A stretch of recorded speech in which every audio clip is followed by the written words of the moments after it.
嗱，又嚟大鑊嘢啦！寧德時代火燒工廠，比亞迪召回電動車10萬台。9月29號早上11點半，當大家仲係沉迷響 A 股嘅暴力拉升嘅時候，寧德時代宜石基地廠區發生火災，現場濃煙滾滾，大批嘅消防救援力量同相關部門趕赴現場撲救，組織疏散大量嘅群眾。目前冇收到人員嘅傷亡報告。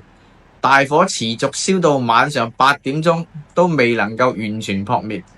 至於起火原因，仍然有待調查。寧德時代新能源宜石基地係位於福建寧德市東橋開發區，係寧德時代嘅總部所在地，亦都係全亞洲最大嘅電池生產基地。萬萬都估唔到呢個炸彈未劈出去，就已經衰咗自己手上。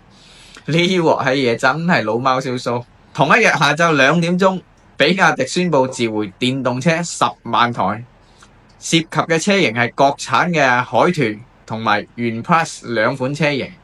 召回嘅原因係車輛嘅電動助力轉向管柱出現製造工藝問題，響長期嘅使用過程中可能會引起短路、過熱甚至起火，存在安全風險。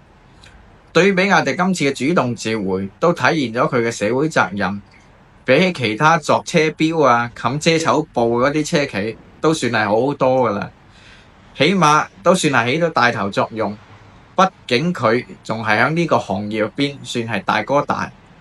咁接二連三嘅呢啲電池安全事故，我哋係咪應該反思一下電池車嘅安全性同埋可靠性？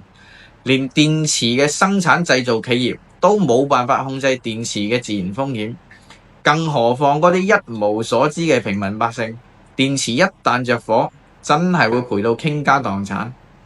最後呢條視頻，你記得發俾你身邊準備買電車嘅朋友，嗌佢諗清諗楚，千祈唔好衝動。